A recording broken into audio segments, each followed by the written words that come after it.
சத்தியமே லட்சியமாய் கொள்ளடா,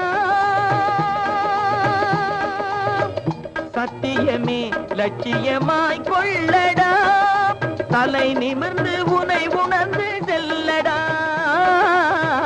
சத்தியமே லட்சியமாய் கொள்ளடா, தலை நிமிர்ந்து உனை உணர்ந்து செல்லடா, சத்தியமே லட்சியமாய் கொள்ளடா செல்லடா.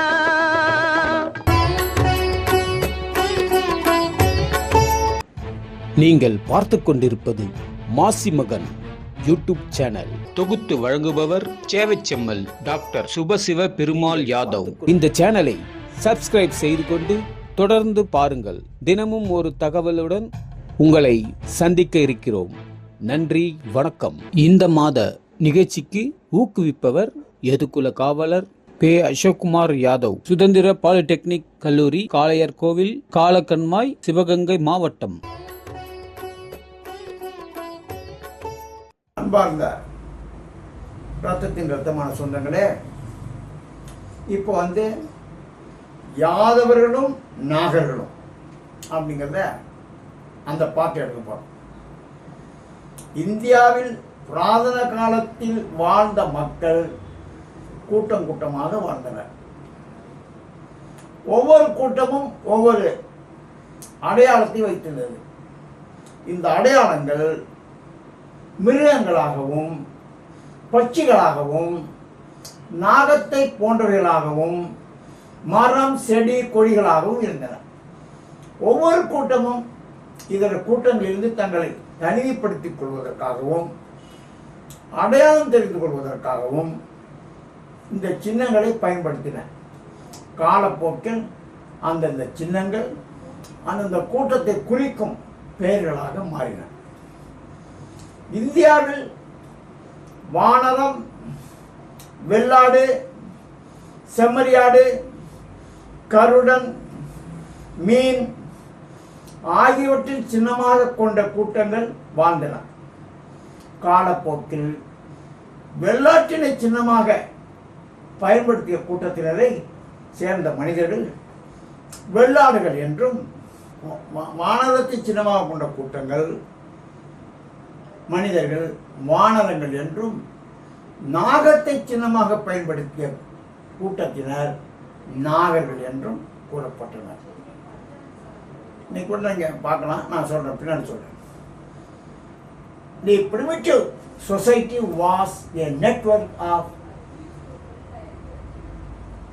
tectomistic groups, and each of them had an emblem of the life and animal or a plant.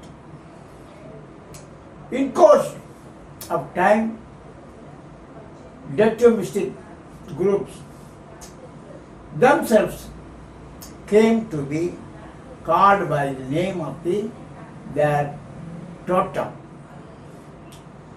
This one finds, for instance, totemistic groups in India being called Vanaras, Mangi tribe, and Ajas, the Coat tribe. Vanara கூட்டம், வெள்ளாட்டு கூட்டம். Business, Ram tribe, the Garudas, kite tribes, Garuda சின்னத்தை கொண்டவங்க. Madhyas, the fish tribe, and Nagas, serpent tribes. இது யார் எழுதியிருக்கிறது? Professor Mahalingam, வரலாற்று professor, வரலாற்று ஆசிரியர் மகாலிங்கம். இவர்களுள் நமது இதிகாசங்களிலும் புராணங்களிலும் இலக்கியங்களிலும் புராதன சரித்திரங்களிலும் நாகர் என்ற வகுப்பினர் பேசப்படுகின்றனர். இவர்கள் ஆரியர் அல்லர். ஆனால் இவர்கள் திராவிடர்களா அல்லது திராவிடர்களை போன்று ஒரு ஆரியர் அல்லாத கூட்டமா? யாதவர்களுக்கும் நாகர்களுக்கும் என்ன தொடர்பு? இவர் எப்பகுதியில் வாழ்ந்தனர்? இந்தியா முழுவதும் இம்மக்கள் பரவலாக வாழ்ந்திருக்க வேண்டும். மத்திய பிரதேசம் தான் இவர்களின் தாயகம் என சில சரித்திர ஆசிரியர்கள் கூறுகின்றனர். இதிகாசங்களிலும் புராணங்களிலும் நாகர்கள் இந்தியாவை சுற்றியுள்ள கடல்களில் உள்ள தீவுகளிலும் வாழ்ந்ததாக குறிக்கப்படுகின்றன.